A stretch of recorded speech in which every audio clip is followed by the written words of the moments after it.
حضرت عائشہ رضی اللہ تعالی عنہا نے بتلایا کہ میں نے رسول اللہ صلی اللہ علیہ وسلم سے نماز میں ادھر ادھر دیکھنے کے بارے میں پوچھا۔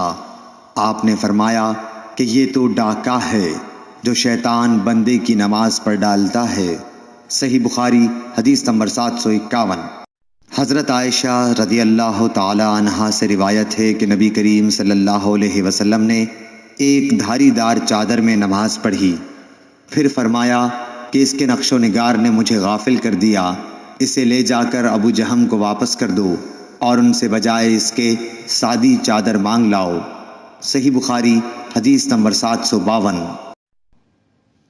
قتیبہ بن سعید نے بیان کیا، انہوں نے کہا کہ ہم سے لیث بن سعد نے نافع سے بیان کیا، انہوں نے ابن عمر رضی اللہ تعالی عنہ سے، آپ نے بتلایا کہ رسول اللہ صلی اللہ علیہ وسلم نے مسجد میں قبلے کی دیوار پر رینٹ دیکھی۔ آپ اس وقت لوگوں کو نماز پڑھا رہے تھے، آپ نے نماز ہی میں رینٹ کو کھرچ ڈالا، پھر نماز سے فارغ ہونے کے بعد آپ نے فرمایا کہ جب کوئی نماز میں ہوتا ہے تو اللہ تعالیٰ اس کے منہ کے سامنے ہوتا ہے، اس لیے کوئی شخص سامنے کی طرف نماز میں نہ تھوکے۔ اس حدیث کی روایت موسیٰ بن عقبہ اور عبدالعزیز ابن ابی رواد نے نافع سے کی۔ صحیح بخاری حدیث نمبر 753۔ ابن شہاب نے کہا کہ مجھے انس بن مالک رضی اللہ تعالی عنہ نے خبر دی کہ حضور صلی اللہ علیہ وسلم کے مرض وفات میں مسلمان فجر کی نماز پڑھ رہے تھے۔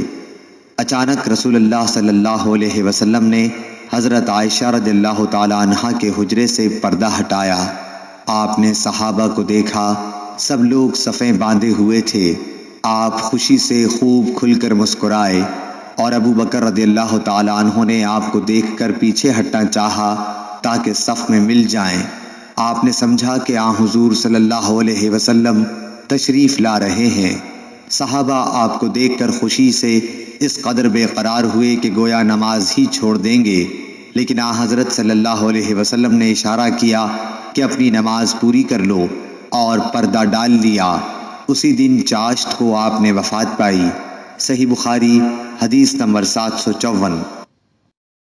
عبد الملک بن عمیر نے جابر بن سمرہ رضی اللہ تعالی عنہ سے بیان کیا، کہا کہ اہل کوفہ نے حضرت سعد بن ابی وقاص رضی اللہ تعالی عنہ کی حضرت عمر فاروق رضی اللہ تعالی عنہ سے شکایت کی، اس لیے حضرت عمر رضی اللہ تعالی عنہ نے ان کو علیحدہ کر کے حضرت عمار رضی اللہ تعالی عنہ کو کوفے کا حاکم بنایا، تو کوفے والوں نے سعد کے متعلق یہاں تک کہہ دیا کہ وہ تو اچھی طرح نماز بھی نہیں پڑھا سکتے۔ چنانچہ حضرت عمر رضی اللہ تعالی عنہ نے ان کو بلا بھیجا۔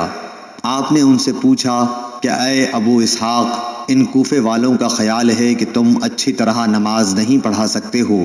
اس پر آپ نے جواب دیا کہ خدا کی قسم میں تو انہیں نبی کریم صلی اللہ علیہ وسلم ہی کی طرح نماز پڑھاتا تھا، اس میں کوتاہی نہیں کرتا۔ عشاء کی نماز پڑھاتا تو اس کی 2 پہلی رکعات میں قرأت لمبی کرتا اور دوسری 2 رکعتیں ہلکی پڑھاتا۔ حضرت عمر رضی اللہ تعالی عنہ نے فرمایا کہ اے ابو اسحاق، مجھ کو تم سے امید بھی یہی تھی۔ پھر آپ نے حضرت سعد رضی اللہ تعالی عنہ کے ساتھ ایک یا کئی آدمیوں کو کوفہ بھیجا۔ قاصد نے ہر مسجد میں جا کر ان کے متعلق پوچھا، سب نے آپ کی تعریف کی، لیکن جب مسجد بنی عبس میں گئے تو ایک شخص جس کا نام اسامہ بن قتادہ اور کنیت ابو سعدہ تھی کھڑا ہوا۔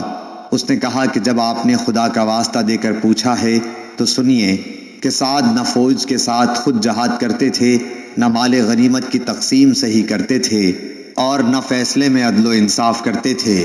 حضرت سعد رضی اللہ تعالی عنہ نے یہ سن کر فرمایا کہ خدا کی قسم میں تمہاری اس بات پر 3 دعائیں کرتا ہوں۔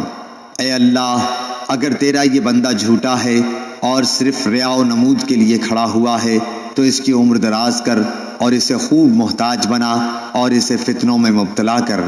اس کے بعد وہ شخص اس درجہ بدحال ہوا کہ جب اس سے پوچھا جاتا تو کہتا، ایک بوڑھا پریشان حال ہوں، مجھے سعد رضی اللہ تعالی عنہ کی بد دعا لگ گئی۔